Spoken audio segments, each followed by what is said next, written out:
the media, all they talk about is Caitlyn. Caitlyn could throw somebody a bounce pass. Oh my God, she threw it. It's all about Caitlyn. Remember all the girls that were just all talking shit about her from the beginning?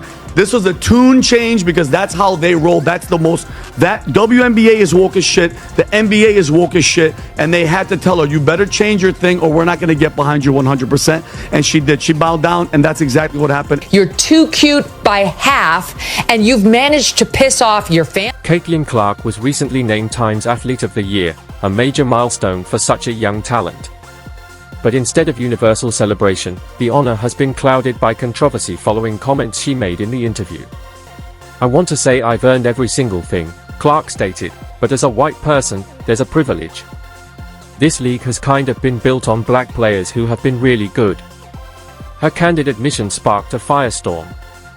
While some praised her honesty and willingness to address racial inequality in sports, others accused her of caving to social pressure and undermining her own achievement. Now, as the backlash grows and fans debate her words, a bigger question looms. Will this moment redefine Caitlin Clark's legacy, or fracture her relationship with fans? Up next, reactions from across the media landscape, starting with an unexpected voice, Candace Owens, who comes to Clark's defense while stirring up a whole new round of controversy.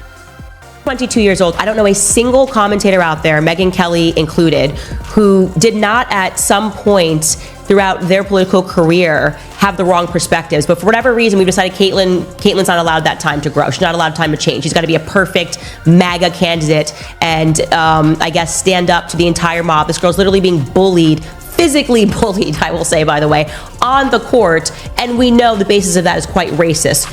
I think she just wants to survive. I think genuinely. It's truly remarkable how much Caitlin Clark has achieved at such a young age.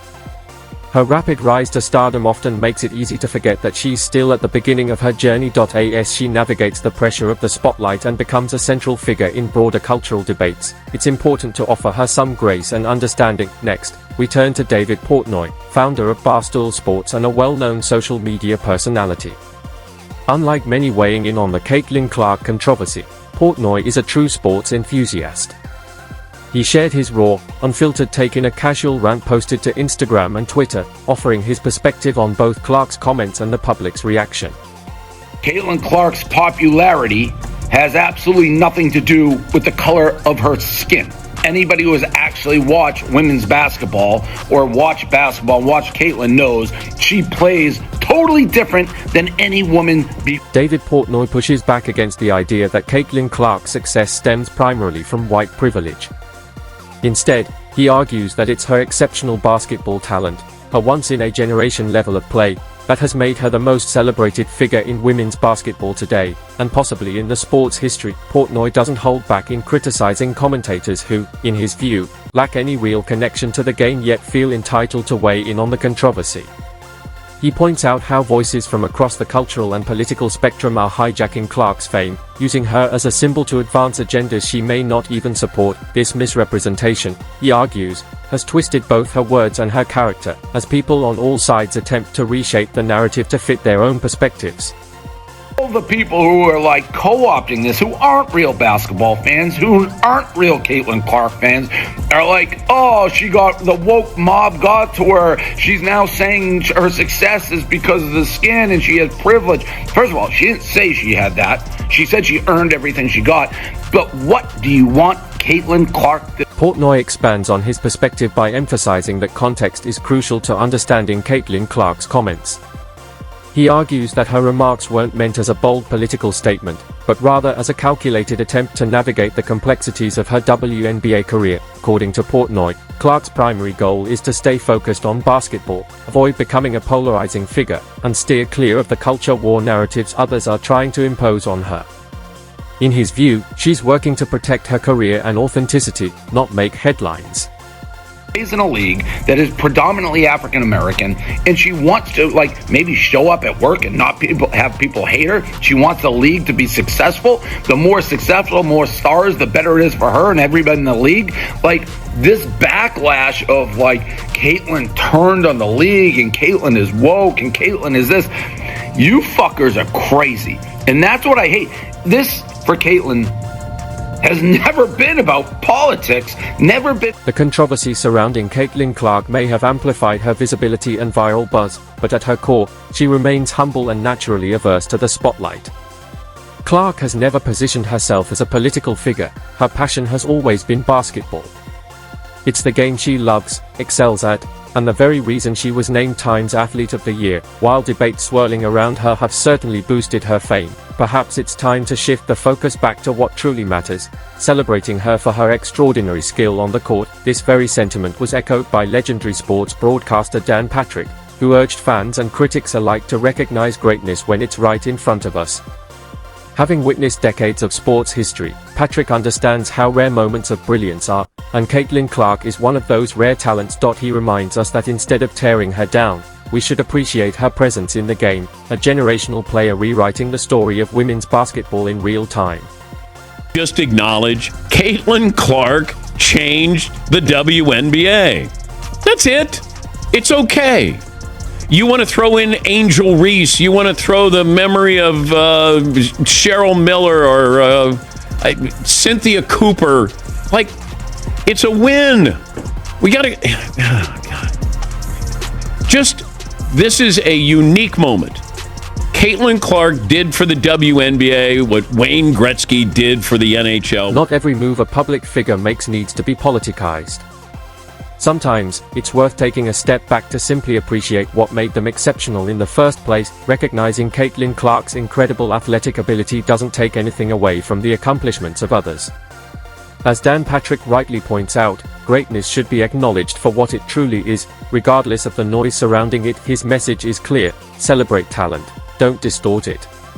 Okay, take a victory lap. You don't have to go, oh my God, these people are mad, or this person's mad, or this group is mad. Caitlin Clark changed the WNBA. It's okay. It's okay to say that. You're not diminishing what the founding, fathers of the WNBA did. You're not. She's the time person. Stephen A. Smith, often known for stirring the pot and diving deep into athletes' personal lives and controversies, took a surprisingly measured and respectful approach when addressing Caitlin Clark's interview. Rather than fueling unnecessary drama, Smith began by praising Clark's phenomenal performance on the court, setting a tone of admiration before turning to her comments. His approach stood out, offering thoughtful analysis over sensationalism, and reminding viewers why Clark's talent deserves center stage. Brings big-time play to the equation, big-time attention, and then she steps out. Absolutely no obligation to do so. And she points out the disparity in treatment between her as a white player and black players who preceded her and achieved so much, but lacked the level of recognition she received. Her heart has been in the right place. She deserves major kudos for her heart being in the right. Stephen A. Smith continued by praising Caitlin Clark's genuine character and sharp intellect, recognizing that her strengths extend far beyond the basketball court. He highlighted her poise and maturity, noting that she carries herself with grace despite the immense pressure and scrutiny. Smith also pointed to a WNBA legend who has been particularly critical of Clark, using the moment to underscore a broader issue: how political narratives are often unfairly attached to her words, stripped of context and twisted without thoughtful consideration. In Smith's view, this distortion not only distracts from Clark's achievements but also places an unnecessary burden on a young athlete simply trying to play the game she loves. Didn't have to do those things, but she's done those things, which is further evidence that her heart has always been in the right place, and people who were looking for an excuse to denigrate her in any way, their issue wasn't with her, it was with a bigger issue, and they may have been justified in terms of their thinking along those lines, but to aim their ire in her direction directly was foolhardy and not advisable, and it was a huge mistake on the part of people like Cheryl. Caitlin Clark has often been the target of sharp criticism from her detractors, but recent events have sparked a surprising shift in tone among even her harshest critics. One notable example is Duncan, a commentator who was highly critical of Clark just months ago during heated debates over physical play in the WNBA. In an unexpected reversal, Duncan has now publicly praised Clark, testament to just how powerful and undeniable her performances have been in reshaping opinions, even among those who once doubted her. It's so well deserved by Caitlin Clark. The thing that Time magazine does really well too is their people of the year aren't necessarily who's the most popular, although in this case, this is true. It's also people who have, been a part of conversations, the cultural relevancy that comes along with it. It's why sometimes the Time Person of the Year is not a particularly likable person necessarily. And so no matter how you feel about the contributions of Caitlin Clark or the rest of the league, some of the narratives and the discourse that were surrounding it, that is also playing into why she was Times Athlete of the Year. These conversations in the W had been bubbling for a very long time. It's nothing new. I mean, these women changed the course of an entire election, and certainly not very many people were happy about it. Duncan now appears to recognize the weight of the narrative surrounding Caitlin Clark, perhaps because she played a significant role in shaping it. Just months ago, Duncan's remarks about Clark were seen as harsh and, at times, mean-spirited, further fueling the controversy during a particularly tense moment in the WNBA spotlight. Now, her shift in tone signals not only Clark's growing impact but also the evolving conversation around her place in the league. Tired of it being people who are not in this circle or space at all who suddenly have all these opinions about how these women need to treat Caitlin Clark. What do you want from them? They want to beat her because she's not on their team. Isn't that how it's supposed to be? Yeah. Y'all stop it. We already know she's transformational. They've all said it. How many times do they gotta say it? Jim Jackson, a seasoned basketball analyst, veteran commentator, and former NBA player, recently weighed in on remarks made by Sheila Johnson, owner of the Washington Mystics. While Johnson's comments will be examined in more detail shortly, Jackson made his position unmistakably clear. He strongly disagrees with her take. Drawing on his extensive experience and deep understanding of the game, Jackson passionately defended Caitlin Clark, arguing that she is without question the most deserving of recognition and acclaim in the WNBA today. Agree with the Mystics owner saying that the whole WNBA should have been named up, because that's not true.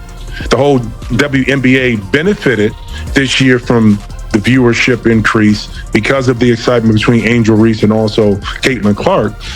But from a pure marketing perspective, Caitlin Clark was... Sheila Johnson's comments may be the most controversial in this entire discussion, triggering a wave of reactions from all sides.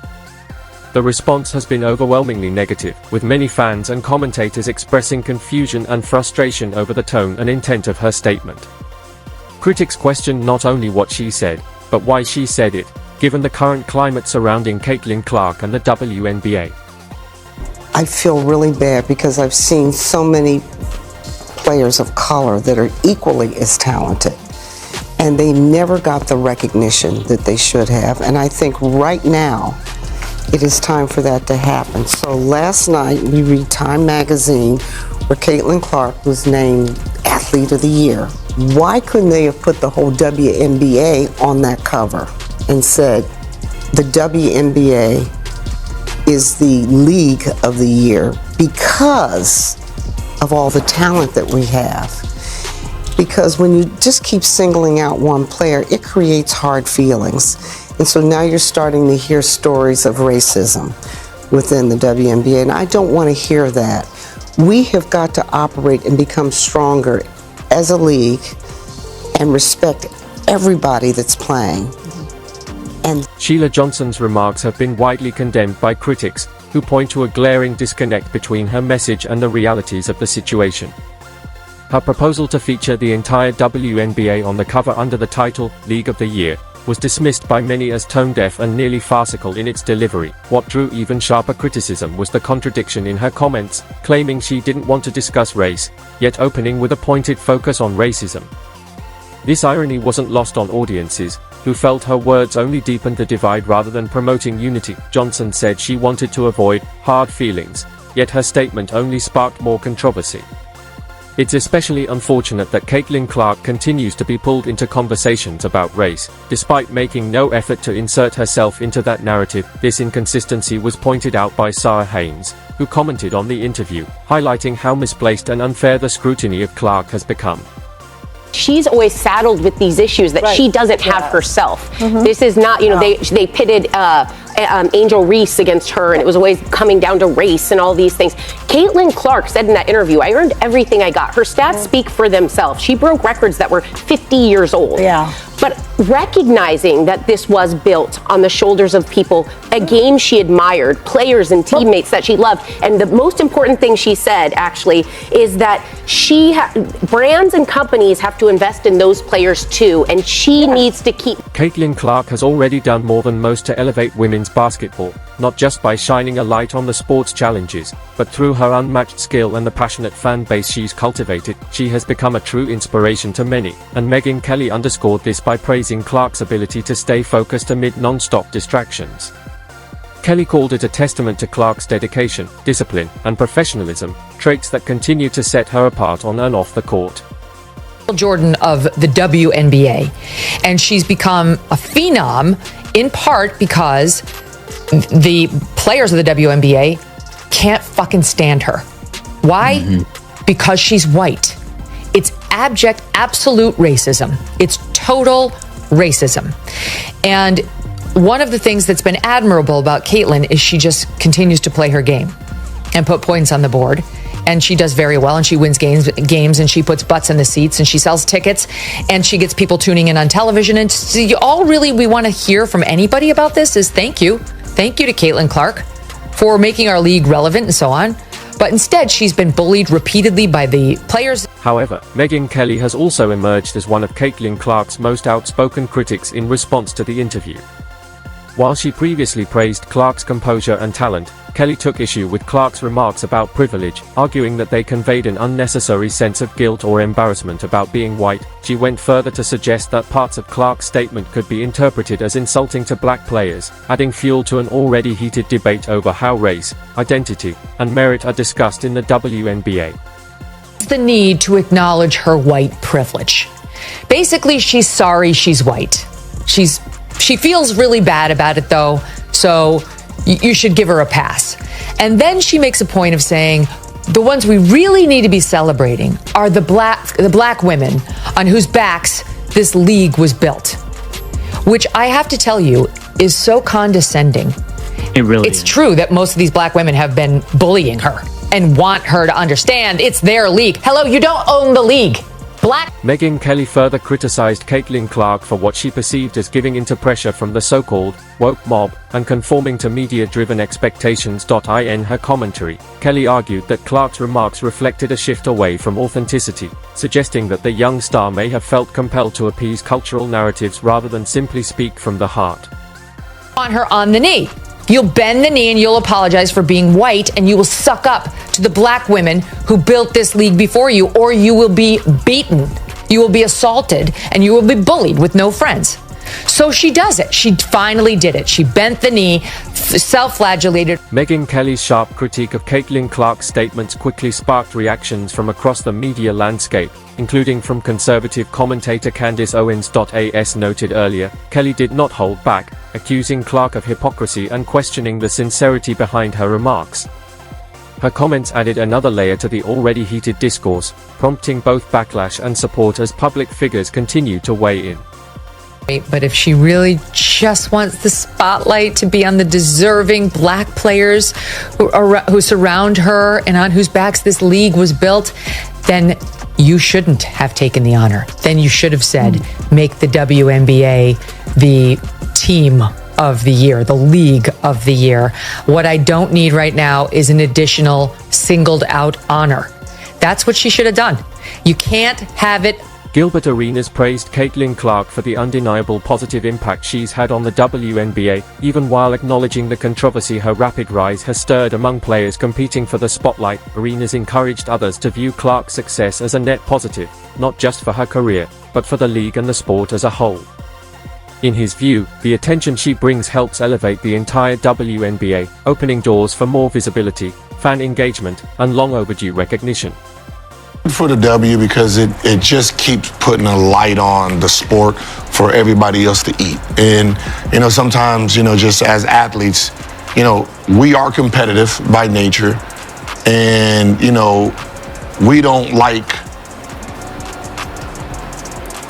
like when someone's getting something that we don't think they deserved, right? When we've been in the game. But we have to understand, the more loaves that someone gets, the more crumbs everybody else gets, if you think of it like that. Like, if there's only one loaf, right? Can I get a slice? And we get a slice. Yeah, want some slices, right? Yeah. We get a slice. We get one slice, right? whole slice. If this person now has 4 loaves, we get 4 slices, right?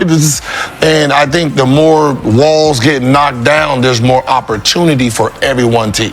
In the same episode, Cheryl Swoops weighed in with her perspective, though it came as no surprise that she appeared reluctant to give Caitlin Clark the recognition many feel she's earned. Swoops' response was consistent with her long-standing stance as one of Clark's more vocal critics, reinforcing the divide in opinion among WNBA veterans when it comes to Clark's rising influence in the league. I think I'm surprised. I'm curious to know who the other candidates were, but the fact that that's the very first WNBA player to ever win Time Magazine Athlete of the Year is pretty special. And my question is, like the criteria, is it based off of her performance on the court, which, yeah, she had a great year, or is it more about the impact that she had on the game? Caitlin Clark has undeniably earned her title as Athlete of the Year, a fact underscored by the sheer volume of discourse ignited by a single interview. From leading sports analysts to major political voices, a wide range of perspectives have surfaced in response to her remarks, but among all these opinions, one question remains: who truly offered the most insightful take? That's for the audience to decide, regardless of where you stand. One truth is impossible to ignore: few athletes have reached the level of cultural and athletic prominence that Caitlin Clark now holds. Her impact on the game, and the conversation surrounding it, will continue to shape both the sports world and the broader cultural landscape for years to come.